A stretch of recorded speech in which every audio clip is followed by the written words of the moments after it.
नमस्कार मित्रों, आप सभी का स्वागत है आपके अपने YouTube चैनल गुरुकुलम पॉइंट्स पर। जी हाँ, मैं पीके सर आज आपके लिए लाया हूँ बायोलॉजी का पार्ट 5 रेलवे रेलवे के लिए साइंस की क्लास। अगर आपको अच्छी लगती है प्लीज चैनल को लाइक शेयर सब्सक्राइब अवश्य कीजिए।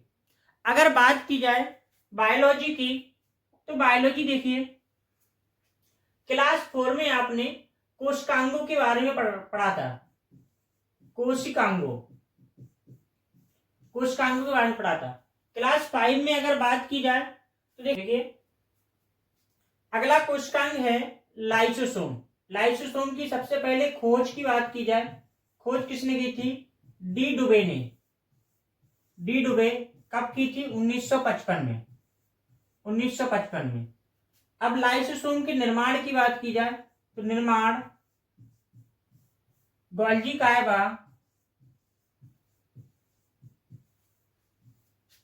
कायबा ईआर से होता है।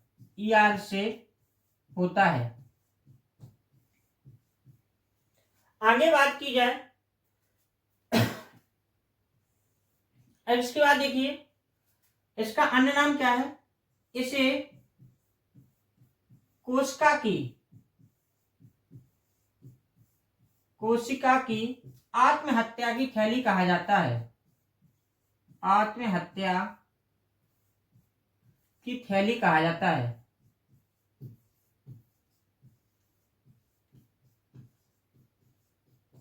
थैली कहा जाता है, मतलब इंग्लिश में क्या कह सकते हैं? Suicidal bag of cells. Suicidal bag of cell कहा जाता है। आगे देखिए, लाइसोसोम के अगर कार्य की बात करें, किसकी फंक्शन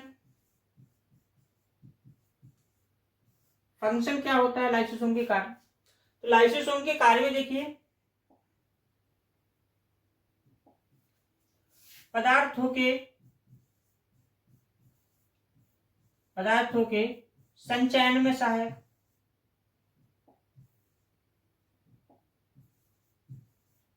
संचयन में सहायक।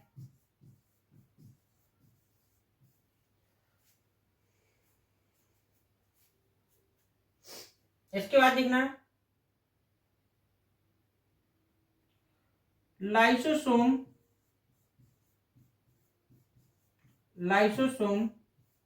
कोशिका में फटकर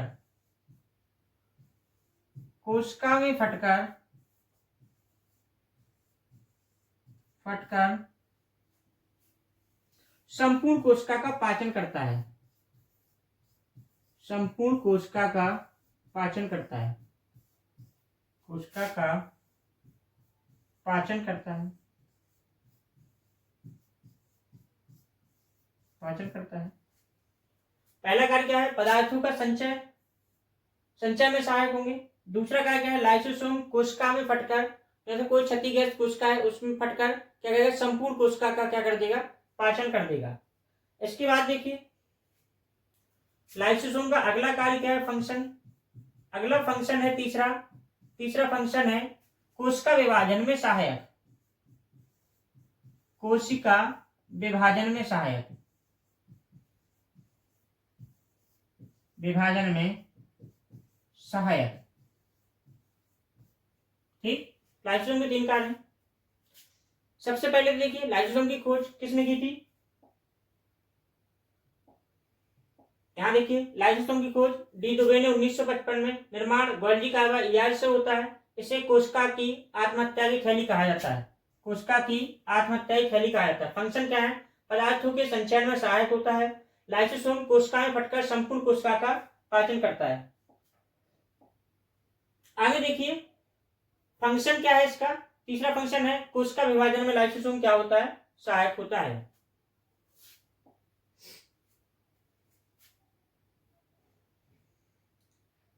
इसके बाद अगला कोशिकांग क्या है? अगला कोशिकांग है राइबोसोम। अगला कोशिकांग क्या है? राइबोसोम। अब देखिए राइबोसोम के बारे में, तो राइबोसोम सबसे पहले देखिए, खोज किसने की थी? पैलेड। कब की थी खोज? तो बात की जाए 1955 में की थी। ठीक, किसके बने होते हैं? यह है प्रोटीन व आरएनए के बने कण होते हैं। आरएनए के बने कण होते हैं, कण होते हैं। इसके बाद आगे देखिए, इन्हें प्रोटीन निर्माण का कारखाना कहा जाता है। प्रोटीन निर्माण का कारखाना कहा जाता है। प्रोटीन निर्माण का कारखाना कहा जाता है।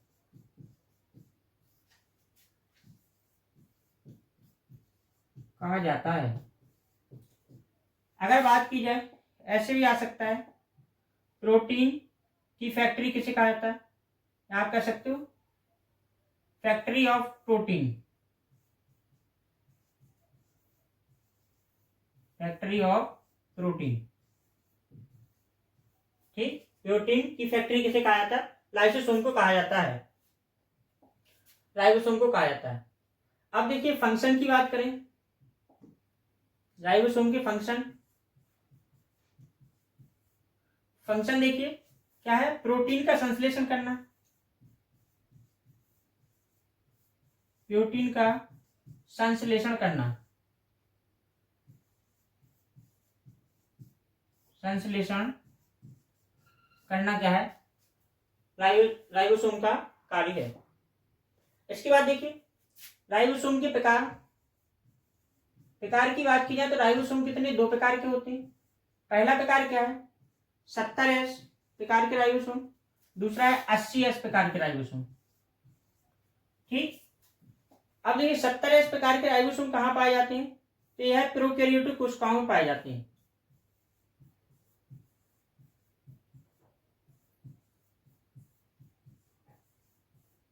प्रोकैरियोटिक कोशिकाओं में पाए जाते हैं।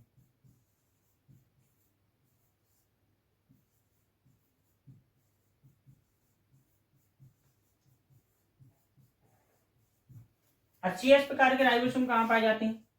यह यूकेरियोटिक कोशिकाओं में पाए जाते हैं।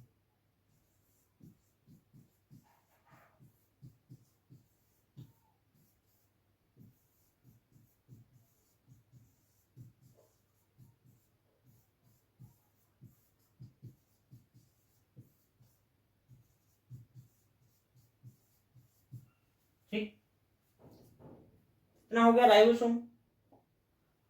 शुरुआत से एक ही राइबोसोम खोज पैरेट ने 1955 में। यह प्रोटीन व आरएनए के बने कण हैं।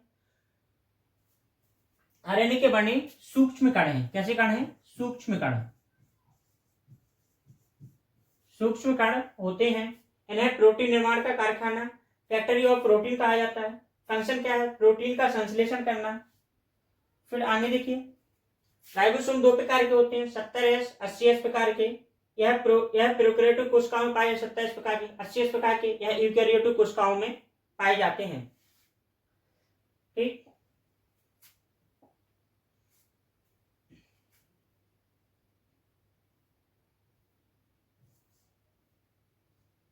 राइबोसोम के बाद अब देखिए आपने क्या पढ़ा था? जीवद्रव्य के बारे में पढ़ा था। जीवद्रव्य के हमने 2 भाग बताए थे। एक तो बताया था आपको कोशिका द्रव्य,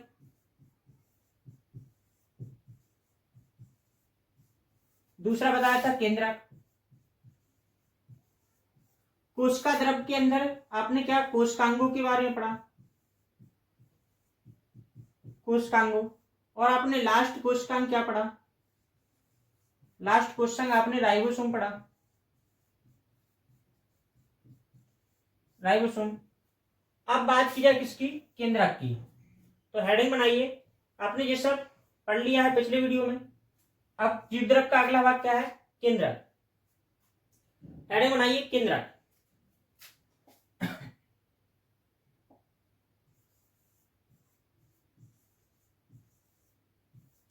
केंद्रक इंग्लिश में क्या बोलते हैं? न्यूक्लियस। ठीक, केंद्रक की बात की जाए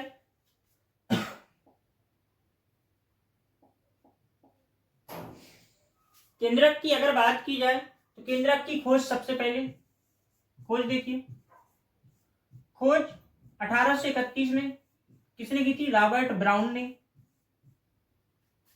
रॉबर्ट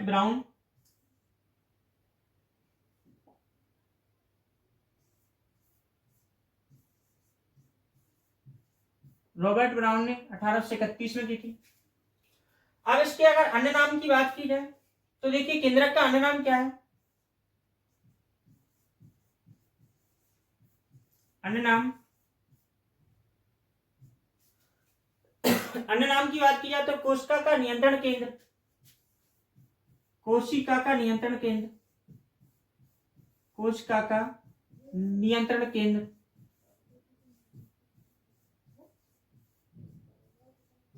नियंत्रण केंद्र। दूसरा क्या है? कोशिकांगों का मास्टर,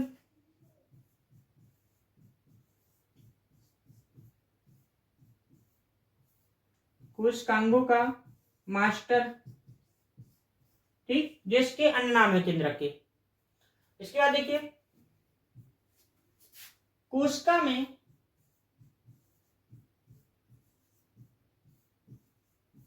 में पाए जाने वाला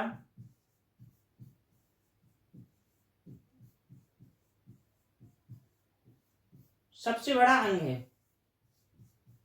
सबसे बड़ा अंग है कौन? केंद्रक है। ठीक, इतना हो गया। देखिए केंद्रक की खोज 1831 रॉबर्ट ब्राउन। अन्य नाम कोशिका का नियंत्रण केंद्र या कोशिकांगों का मास्टर कहा जाता है। कोशिका में पाए जाने वाला सबसे बड़ा अंग है, सबसे बड़ा अंग है। इसके बाद आगे देखिए बात की जाए केंद्रक के भाग,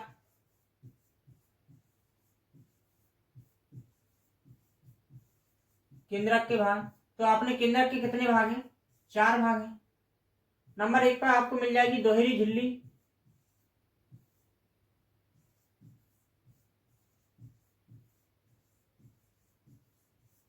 दूसरा भाग आपको मिलेगा केंद्रक द्रव,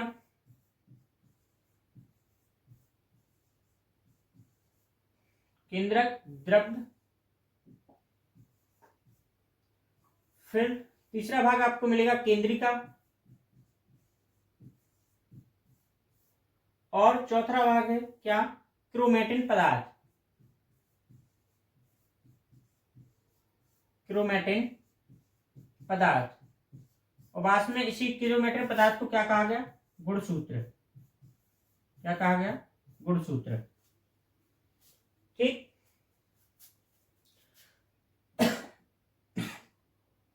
अब यहां बात की जाए किसकी? दोहरी झिल्ली की। तो देखिए यह क्या होता है? चारों ओर से केंद्रक को चारों ओर घेरे रहती है, केंद्रक को चारों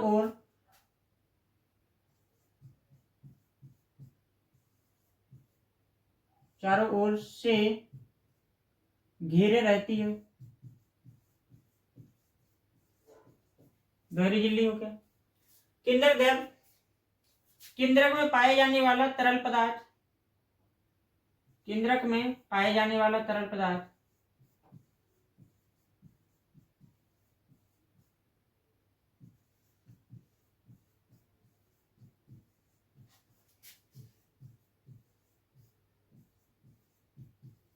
तरल पदार्थ क्या होता है? केंद्रक द्रव होता है। केंद्रिका की बात की जाए, केंद्रक में पाई जाने वाली गोलाकृति, केंद्रक में पाई जाने वाली गोलाकृति,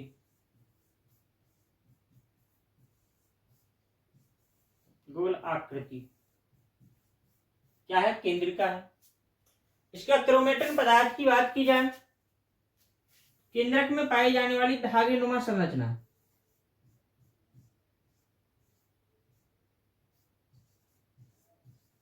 धागे नुमा संरचना क्या है? क्रोमेटिन पदार्थ या गुणसूत्र है। ठीक, अब देखिए केंद्रक में क्या देखा आपने? केंद्रक की बात की जाए तो सबसे पहले लिखा खोज 1831 रॉबर्ट ब्राउन।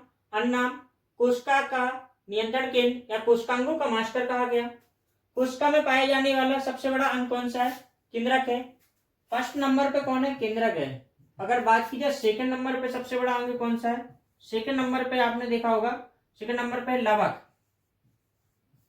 लवक, और लवक में बात की जाए तो कौन सा है? हरित लवक। हरित लवक ठीक पाए जाने वाला सबसे बड़ा अंग है।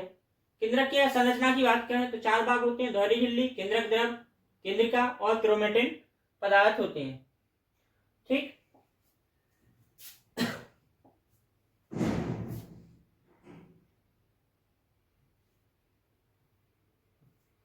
अब इसके बाद देखिए केंद्रक के बाद, केंद्रक के 4 भाग आपको देखने को मिलेंगे। सबसे पहले आपको क्या मिलेगी? दोहरी झिल्ली मिलेगी जो छिद्रयुक्त होगी। ऊपरी भाग क्या है? दोहरी झिल्ली। फिर इसके अंदर आपको दिखाई दे रहा है एक द्रव, मटमैला सा द्रव दिखाई देगा। मटमैला सा द्रव दिखाई दे रहा है, जो है केंद्रक द्रव, जिसे न्यूक्लियोप्लाज्म बोलते हैं। इसको बोलते हैं न्यूक्लियो एनवलप या मेम्ब्रेन बोलते हैं।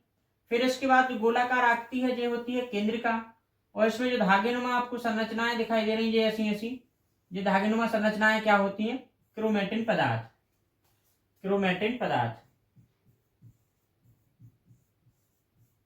क्रोमेटिन पदार्थ है। ठीक,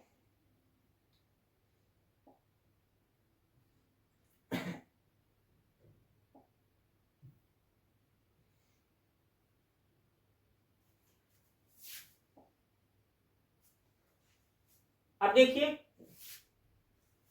सेल डिवीजन, इसी को बोलते हैं कोश का विभाजन। कोश का विभाजन। ठीक, कोश का विभाजन देखिए, सबसे पहले आपने कोश का सिद्धांत में किसको पढ़ा था? Rudolph Virchow. रूडोल्फ विर्चो, इन्होंने कोश का सिद्धांत में एक पॉइंट कहा था। क्या कहा था इन्होंने?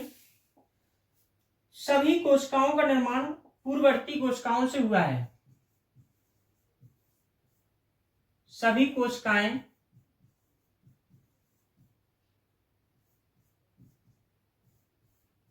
पूर्ववर्ती कोशिका से बनी हैं। पूर्ववर्ती कोशिका से बनी है।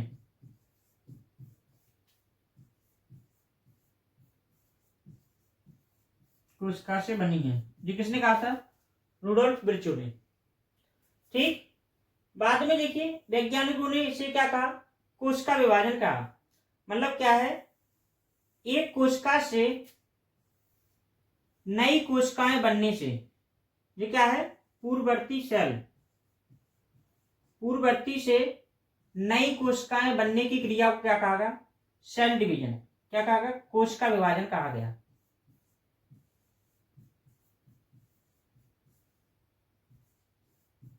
कोशिका विभाजन कहा। कैसा कहा? पूर्ववर्ती कोशिका से नई कोशिका बनने की क्रिया को क्या कहते हैं? कोशिका विभाजन कहते हैं। अब यहां देखिए कोशिका विभाजन के प्रकार। प्रकार की बात की जाए तो कोशिका विभाजन के 3 प्रकार हैं। कितने प्रकार हैं? 3 प्रकार। पहला प्रकार है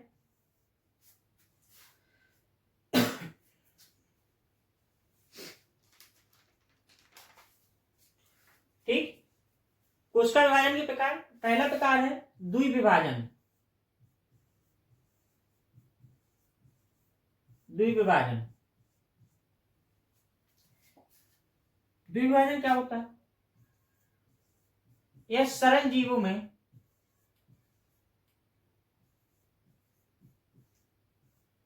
सेल जीवों में होता है। सेल जीवों में होता है, जैसे कि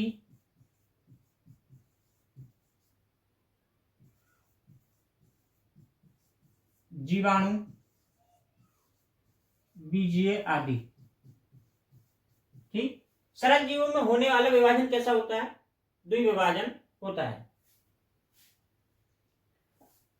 अब इसके बाद आगे देखिए, दूसरा पॉइंट, दूसरा विभाजन क्या है, इसको बोलते हैं समसूत्री विभाजन। समसूत्री विभाजन, समसूत्री विभाजन बहुत बार मोस्ट है, बहुत बार पेपरों में पूछा जाता है। समसूत्री विभाजन इंग्लिश में क्या बोलते हैं, माइटोसिस।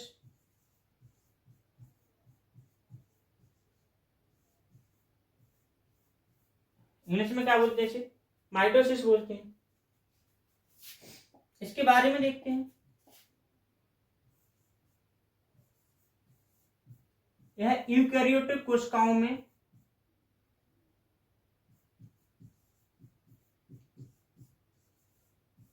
यूकैरियोटिक कोशिकाओं में होता है।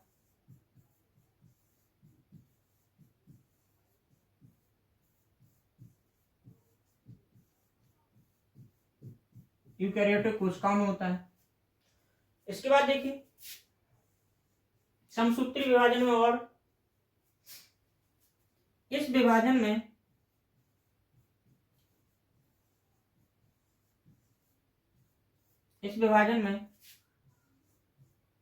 मदर कोशिका से या मातृ कोशिका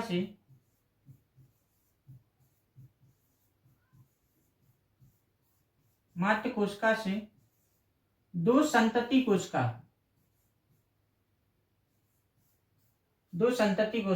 मतलब डॉटर सेल, क्या बोलते हैं, संतति का मतलब होता है डॉटर या नई कोशिकाएं। संतति कोशिका का निर्माण होता है।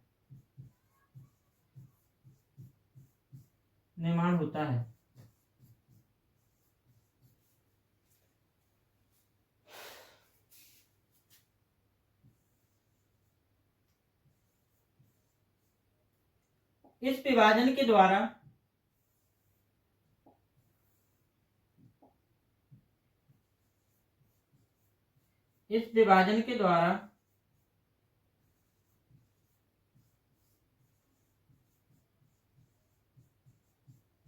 जीवों में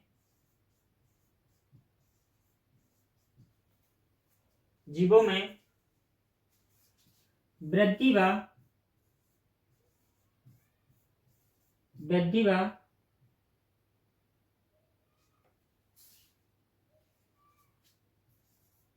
मरम्मत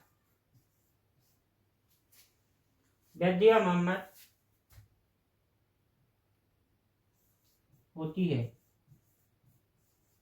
ठीक, मतलब ये कौन सी कोशिकाओं में होता है, तो बात की जाए समसूत्री विभाजन कायिक कोशिकाओं में होता है। कौन सी कोशिकाओं में, कायिक कोशिकाओं में होता है। कायिक कोशिकाओं में होता है। ठीक, अगला पॉइंट देखिए समसूत्री विभाजन में। समसूत्री विभाजन में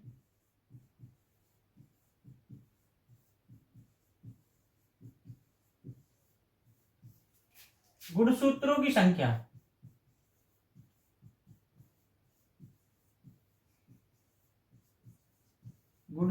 संख्या मात्र कोशिका के समान होती है।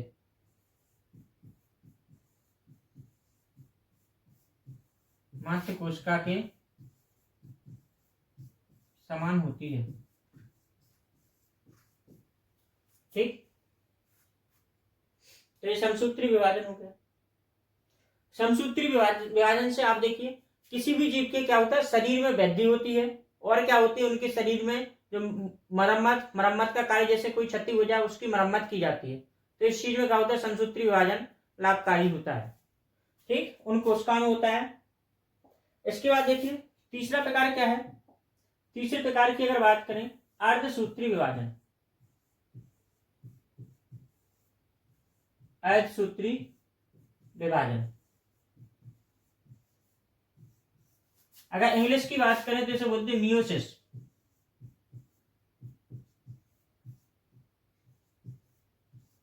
मियोसिस, ठीक,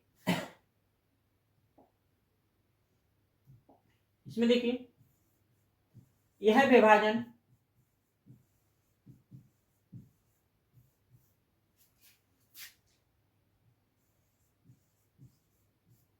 जनन कोशिकाओं में होता है, केवल जनन कोशिकाओं में होता है, ऐसे लिखना, केवल जनन कोशिकाओं में होता है।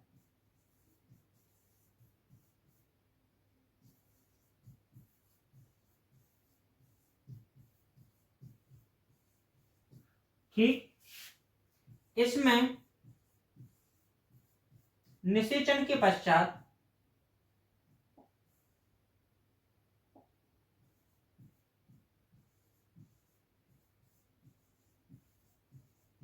निषेचन के पश्चात निषेचन के पश्चात युग्मनज युग्मनज का निर्माण होता है, निर्माण होता है।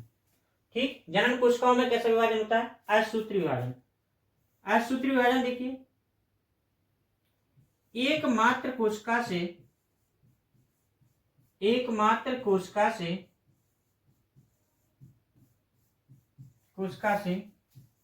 चार संतति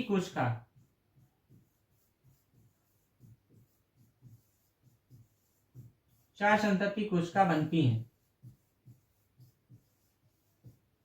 ठीक, एकमात्र कोशिका से चार संतति कोशिकाएं बनती हैं, किसमें? असूत्री विभाजन में।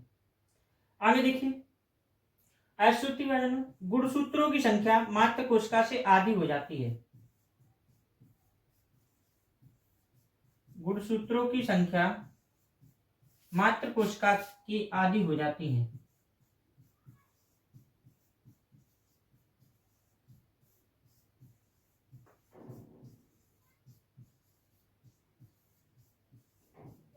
आधी हो जाती हैं। ठीक, अब यहां देखिए, जैसे एक क्या है, मदर सेल है। ठीक, इससे क्या होगा, पहले स्टेप में कितनी बनेगी? 2 डॉटर सेल बनेगी। इसे बोलते हैं संतति, इसको बोलते हैं मदर सेल, मात्र कोशिका। ये क्या है? Daughter cell. कितनी डॉटर सेल बनी? 2 डॉटर सेल बनी। फिर इसके बाद क्या होगा, फर्स्ट स्टेप में 2 डॉटर सेल बनेगी। इसी के बाद देखिए, फिर इन डॉटर सेल से सेकंड स्टेप क्या होगा? सेकंड स्टेप में क्या होगी? 2 और नई डॉटर सेल बनेगी। इसमें गुणसूत्रों की संख्या सब में क्या हो जाएगी? हाफ हो जाएगी। कितनी गुणसूत्रों की संख्या हो जाएगी? हाफ हो जाएगी। यह कौन सी कोशिकाओं में होता है? जनन कोशिकाओं में होता है। बस इतना ध्यान रखना है। असूत्री में 4 कोशिकाएं बनती हैं, समसूत्री में 2 नई कोशिकाएं बनती हैं, और द्विसूत्री क्या होता है? जीवाणुओं में होता है। ठीक, तो यहां देखिए, कोशिका विभाजन, रुडोल्फ विर्चो ने क्या कहा था? सभी कोशिकाएं पूर्ववर्ती कोशिका से बनी है। पूर्ववर्ती कोशिकाओं से क्या बनी? नई कोशिकाएं। इस क्रिया को क्या कहती है? कोशिका विभाजन कहती हैं। कोशिका विभाजन 3 प्रकार का होता है। द्विविभाजन असाधारण जीवों में होता है, जैसे कि जीवाणु, बीजीय आदि। समसूत्री विभाजन देखिए, यह यूकेरियोटिक कोशिकाओं में होता है। इस विभाजन में क्या होती है? मात्र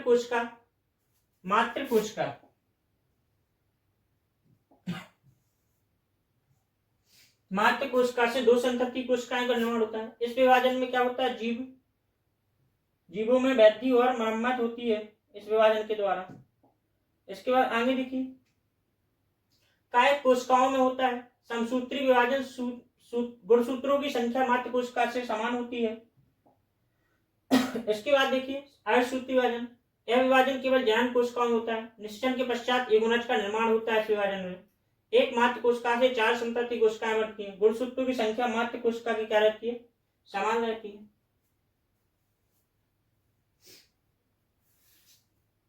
इसी के साथ कोशिका चैप्टर आपका कंप्लीट हो गया है। अगर आपको यह सीरीज अच्छी लगती है तो प्लीज लाइक, शेयर, सब्सक्राइब अवश्य कीजिए। और जितने भी हमने स्लाइडों में लिखा है, इन सब की पीडीएफ अगर आप चाहिए तो डिस्क्रिप्शन में लिंक दी है, उस लिंक पर जाकर प्लीज व्हाट्सएप चैनल या टेलीग्राम चैनल कहीं से भी आप इस पीडीएफ को डाउनलोड कर सकते हो। थैंक यू दोस्तों।